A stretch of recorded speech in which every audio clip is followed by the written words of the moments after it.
ज्या ठाकरेंनी यांना महाराष्ट्रामध्ये आणि या देशामध्ये उभं केलं, त्याच ठाकरेंना दगा देण्याचं, त्याच ठाकरेंच्या पाठीत खंजीर खुपसायचं या गद्दार खासदारांनी आणि आता मात्र सामान्य शिवसैनिक मात्र प्रचंड आक्रमक झाला असून त्यावेळची शिवसेनेची फूट झाली असेल, परंतु आता मात्र खासदारांना महाराष्ट्राच्या ग्रामीण भागातून आणि शहरी भागातून होतोय प्रचंड विरोध। ओमराजेंच्या तोंडाला शेण फासणार धाराशिवमधील शिवसैनिक आक्रमक, तसंच शिर्डीसह मुंबई आणि हिंगोली यांच्यासह परभणीमध्ये शिवसैनिकांच्या प्रचंड संत अनावर खासदारांच्या विरोधात शिवसैनिक थेट रस्त्यावरती महाराष्ट्रामध्ये नेमकं चालू आहे काय मित्रांनो, जाणून घेऊया महत्त्वाची अपडेट। राज्याच्या राजकारणातून उद्धव ठाकरेंना बसलेला हा सगळ्यात मोठा धक्का मात्र शिवसैनिक आता सहन करू शकत नाही। नेमकं काय घडलंय, कुठे धमकाने कुठला चेन फासणार, बघूया बातमी। आणि शिवसैनिकांनी अखेर खासदारांना दिलाय सगळ्यात मोठा दणका। शिवसेनेच्या वर्धापन दिनापूर्वीच उद्धव ठाकरे यांच्या शिवसेनेला आणखी एक धक्का बसलाय।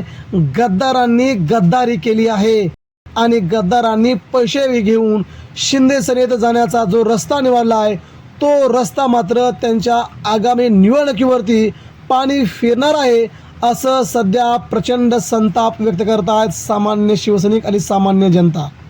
शिवसेनेच्या वर्धापन दिनापूर्वीच उद्धव ठाकरे यांच्या शिवसेना गटाला एक मोठा धक्का बसला आहे। शिवसेनेतील अंतर्गत बंडाळीचे ऑपरेशन टायगर अखेर यशस्वी केल्याची सध्या शिंदे सेना गयावया करत आहे। ठाकरे गटाच्या 6 बंडखोर आणि गद्दार खासदारांनी आपला स्वतंत्र गट निर्माण केला आहे। लोकसभा अध्यक्ष ओम बिर्ला यांनी त्याला मंजुरी देखील दिली आहे आणि मात्र प्रचंड असा विरोध आहे तो महाराष्ट्रातून। स्वतःच्या पैशावरती या आमदारांचा प्रचार करून या नेत्यांना निवडून आणलं। शिवसेनेच्या नावाखाली एक दगड आम्हाला दिला होता, त्या दगडाला शेंदूर फासण्याचं काम आम्ही केलं आहे आणि निवडून आल्याच्या नंतर ते जात असतील तर यांची आता खैर करणार नाही, असं सामान्य शिवसैनिक आता प्रचंड संतापले आहेत। विशेष म्हणजे ठाकरे गटाचे निष्ठावंत मानले जाणारे धाराशिवचे खासदार ओमराजे निंबाळकर हे देखील दिल्लीत असून उपमुख्यमंत्री एकनाथ शिंदे यांच्या शिवसेनेत ते प्रवेश करणार आहेत। या बातमीमुळे धाराशिवमधील ठाकरे गटाचे शिवसैनिक कमालीची आक्रमक झाले असून त्यांनी ओमराजे यांना थेट इशारा दिला आहे।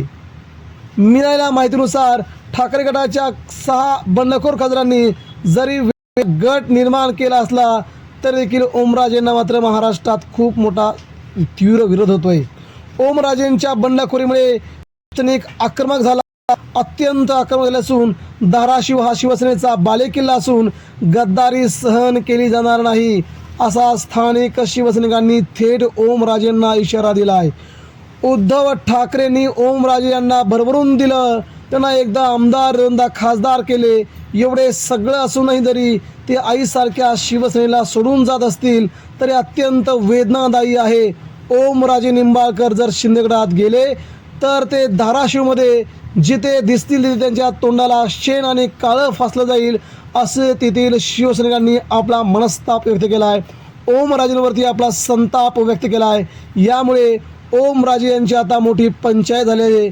शिंदेगडात जावं की ठाकरेंकडेच राहावं, असं त्यांच्या मनामध्ये द्विधा मनस्थिती निर्माण झाली आहे। 6 खासदारांच्या या बंडखोरीमुळे संसद भवनातील ठाकरे गटाचं अस्तित्व धोक्यात आलं आहे। वर्धापन दिनाच्या तोंडावरती झालेल्या या राजकीय भूकंपामुळे ठाकरे गटाला मोठा मनस्ताप सहन करावा लागतोय। मात्र ज्यांना सर्वसामान्य जनतेतून उचललं, त्यांना आमदार केलं, त्यांना खासदार केलं, त्याच नेत्यांनी शिवसेना पक्षप्रमुख उद्धव ठाकरेंच्या पाठीत खंजीर खुपसला आहे। ही मात्र वेदनादायी आणि सहन न होण्यायोगी सगळ्यात मोठी गोष्ट आहे, असं सध्या बोललं जातंय। यामुळे उद्धव ठाकरे हे देखील आता प्रचंड आक्रमक होणार असून या खासदारांना आता त्यांच्या मतदारसंघात विरोध केला जाणार असल्याची बातमी विश्वसनीय सूत्रांकडून मिळते। त्यामुळे संजय राऊतांनी आणि सुषमा अंधारेने म्हटलं आहे की यांच्या घरात जाऊन त्यांना जाब विचारा, त्यांच्या गावात जाऊन त्यांना जाब विचारा, तुम्हाला ठाकरेंनी काय कमी केलं होतं. या 6 खासदारांना थेट इशारा दिला आहे शिवसैनिकांनी. म्हणजे शिवसेना पुन्हा नव्या रूपात दिसणार हे मात्र निश्चित. परंतु ठाकरेंची शिवसेना फोडून शिंदेंना त्यांचं राजकारण करता येणार नाही, ही देखील तेवढीच काळ्या दगडावरची भगवी रेख आहे मित्रांनो. आगामी काळात ठाकरेंची शिवसेना जोर का झटका शिंदेंना देणार हे मात्र निश्चित होत आहे. आपणाला काय वाटतंय, महाराष्ट्राच्या राजकारणामध्ये एकनाथ शिंदेंसोबत गेलेले उद्धव ठाकरेंच्या सगळे खासदार निवडून येतील? नक्कीच याबद्दल आपण आपल्या प्रतिक्रिया आमच्यापर्यंत पोचवा. ठाकरेंच्या शिवसैनिकांनी चंग बांधला आहे, एकही खासदार निवडून येणार नाही, सगळ्यांना पाडणार, मग तो कुणी असो. मित्रांनो, याबद्दल आपल्या प्रतिक्रिया आमच्यापर्यंत पोचवा. धन्यवाद. जय हिंद, जय महाराष्ट्र.